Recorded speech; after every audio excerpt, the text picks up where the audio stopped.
Hello, everyone. My name is Prasanna Burri. I'm the Group CIO and CISO for Dangote Group. We are a leading conglomerate in Africa, founded by the richest man in Africa, Alhaji Aliko Dangote.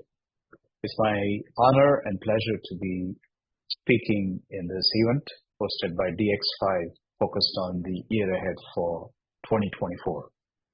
I'll be presenting on being adaptable and resilient using the Agile transformation approaches in this year. I'll be touching upon some key areas of relevance. A lot of things are happening, especially around AI, generative AI, and automation. So I will be touching upon some of those as well and its relevance.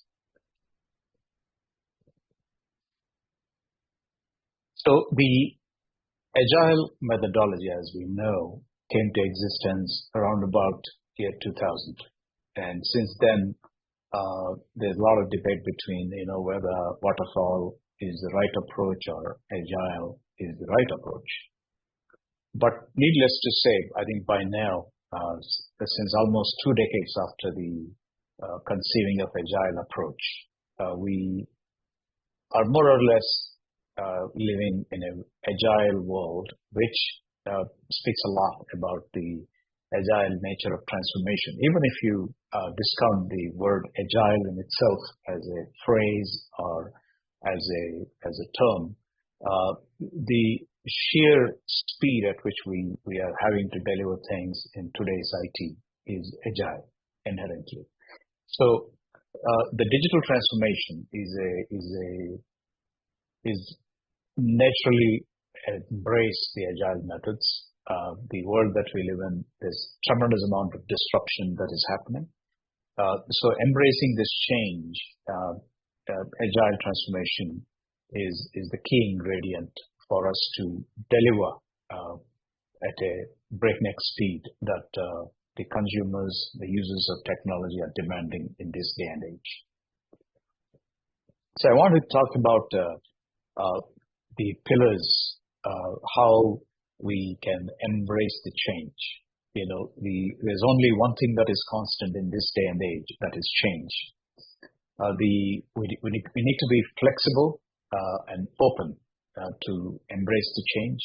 We need to embrace what works for us in our organizations in terms of, each of us have evolved. If there is a packaged methodology, a standard methodology, whatever that is, it's hard to just lift and shift and embrace it in our setting. We all have nuanced environments. We all have our subcultures in the organizations. And sometimes we are even proud of it, the way we have evolved. And if you see our founders and the ones who started our organizations, sometimes they are proud of the evolution. They're proud of the unique environment that they operate in, right? So we have that cultural adoption goes a long way in the Agile transformation. If you disregard the culture, if you disregard the pillars that make your organization stand, the transformation efforts are going to be more painful than they ought to be. The other key aspect is, having the holistic approach, having a 360-degree approach where you look at your stakeholders, your customers, your in-house users, your talent, your team. You have to factor in the whole 9 yards for you to be successful. Continuous learning is a key thing. We learn every day as we transform. Capturing those learnings and capturing them in a structured format goes a long way in the Agile transformation adoption. I want to talk about some strategic necessities for adaptability and resilience, and the steps that we follow. If you do some reading, you might find some variations based on what works, based on best practices.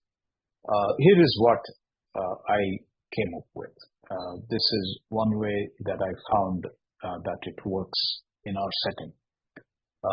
first and foremost, define clear objectives, where you're trying to go, what you're trying to achieve, who your target audience is, what is the intended change that you're trying to bring about by way of your program. It can be an umbrella transformation program at the portfolio level, or it can be a specific application that you're trying to deploy to one part of the organization. Always conduct your assessment. Assess what kind of landscape that you're dealing with. What kind of users, what is your target audience, what are the threats, constraints, mitigations, capture those. And then embrace an agile methodology. Agile also has evolved into few sub-variants of, there's extreme, there's foundational, there's original agile methodology. There is some programming, coding-oriented agile methodologies. So whatever is the main axis for your transformation effort, is it driven more by application, a specific type of application like an ERP, or is it a cultural change that you are trying to bring about by embracing, let's say, data analytics and data governance or data privacy, right? Then develop a robust change management plan. How you're going to deliver the change. Take your stakeholders, your internal transformation teams into consideration. Work with them. Work with the process owners, more importantly. Who owns respective silos? Who has influence on your users? Work with them. Then examine your resilience of our infrastructure. What kind of infrastructure you have for delivering your systems, your transformation. Nowadays there's a lot of cloud scale. We are leveraging huge amount of cloud-based SaaS applications, cloud-hosted systems that dramatically improve your agility to deliver.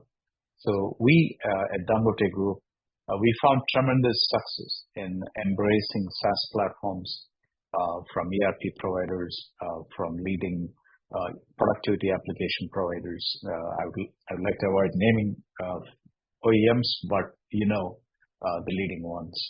And each of them have well managed, well structured platforms in SaaS as well as infrastructure as service, and also cybersecurity. So having a resilient infrastructure, especially for us in Africa, is really key. Oftentimes it's difficult for us to source infrastructure, to manage infrastructure on the ground, to keep up with the talent changes on the ground. So the cloud-based infrastructure and SaaS platforms go a long way for us to aid in the transformation. Then look at the outputs. How is it coming out? So do a 360-degree feedback on what is the impact and how your target audience are receiving it, right? Tools are important, especially when you talk about Agile. Agile always evolved as a tool-centric methodology. If you see, Jira is one of the foundational methodologies, although you have a lot more. You have Asana, you have ClickUp, you have Trello, and then you have DevOps by Microsoft. So there are a lot of leading methodologies. So embrace, if you're an open source platform like Shop, Jira is probably a good bet.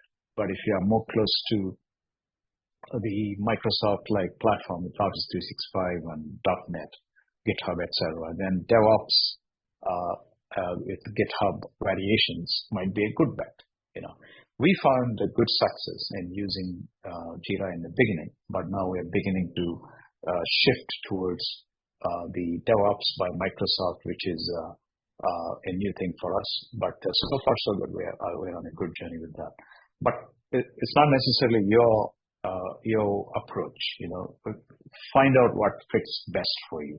But tools, and first of all, understanding how these tools work in terms of setting up your entire program in these tools, setting up your teams, defining your objectives, defining how you handle issues as they come along, how you address your risks, in a structured format. All those go a long way. And most importantly, traceability, as you interact with different stakeholders, all these communications, all the documents that you exchange, the delivery methods, all these are captured in your tool. So the tool is really central. I have seen us flounder quite a bit when we were not using proper tooling. So I would highly, highly encourage that you research a good tool platform that fits best with your Agile transformation program and try to embrace it. Okay. Lastly, I would like to touch upon, we operate in a unique environment. I've been working in Africa for 10 plus years, and it's I consider it as my privilege. I've learned immensely in the last nearly a decade of my working in Nigeria and across Pan-Africa, and also across Europe, Africa, and Americas as part of our business operations. We deal with infrastructure issues. Infrastructure is perhaps one of the biggest challenges besides the talent. I would also consider talent indirectly as part of the essential infrastructure for us to deliver. Now, it's part of the platform, but we are able to some extent overcome these challenges with cloud-based delivery, with talent. Oftentimes we find ourselves engaging with some of the diaspora that have left the shores. Like team members, they've gone over to Canada, they've gone to UK, the US. Sometimes we are compelled to engage with them in an extended manner to maintain continuity of some programs. It kind of works all right, but it's important to keep a very strong talent pipeline, work with local universities, local professional bodies, talent groups. It goes a long way. And then address digital inclusion gaps, especially if you see the workforce today on the ground. There is a wide array of variation. There's a lot of difference in the adoption, how people are embracing the digitalization in the shop floor, in offices, in the field, right? So it's the same formula doesn't fit everybody. So we need to adapt. We need to address these nuances. Then regulatory complexity. A lot of corporations in Africa, we are operating in multiple countries. And within the country also, there could be some nuances between different states, different regions, different communities, right? Address these complexities, factor in these complexities upfront. Then security concerns. Perhaps cybersecurity is one of the biggest challenges, especially with the increased adoption of generative AI. It has given a boost both for businesses as well as the malicious elements, the hackers, people who want to disrupt. They also got a new tool set in their arsenal. So it's all the more expedient for us to address these security issues and threats by embracing these defensive tools for our security and stability. The stakeholder engagement is another key aspect. We need to engage with regulators. We need to engage with our internal and external stakeholders, our customers. So all this goes a long way for us in delivering an effective transformation program.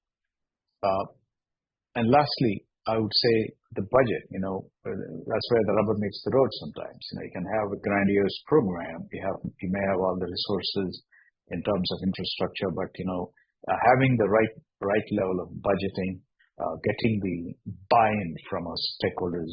Oftentimes, some of the transformation programs can spill over from one budget year to next budget year. No transformation program is a short duration one, right? So we need to factor in, showing the results, getting that consistent buy-in from our stakeholders.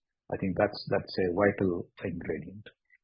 Lastly, I would like to share my own take on what are some key imperatives for 2024, both from a business perspective and from personal perspective. The most important one that stands out for most of us I would think that I may have some consensus here. The generative AI, the technologies from OpenAI like ChatGPT, and not just that, but you have a whole lot of ones that have come up. BART from Google, Anthropic, Perplexity. There's so many, and these are just a few that we see on a regular basis. But there are a lot of open source large language models that we can embrace internally, in a cloud-based format. And these are very quick, and there are recipes that most of us can embrace. So I would think this is going to be a big one, where you can unleash an open source or an OEM-based generative AI tool onto your existing data set and be able to give insights to your stakeholders, your managers, and giving them actionable insights. I think that's going to be key. The next one is security, cybersecurity. For us, this year is a major focus area for cybersecurity to further strengthen. And also we're looking at continuous threat monitoring, vulnerability testing to keep tabs on what's happening in the infrastructure. Then the RPA. Now, RPA trend has caught up a few years ago, but it hasn't really become fully deployed in many organizations. So with the combination of generative AI, all these other tools get a boost. So the RPA is going to get a boost. The OT-based security is also going to be a key focus area for us. So these are few priorities. Last but not the least is the talent. The talent enablement is key. Maintaining your talent pipeline, that's a key focus area for me personally. And I would think talent is something that each of us in IT leadership and business leadership should be closely looking at. So these are a few of my findings, my humble views in what's going on. I hope you find it useful. Thank you very much for your time. Have a good one.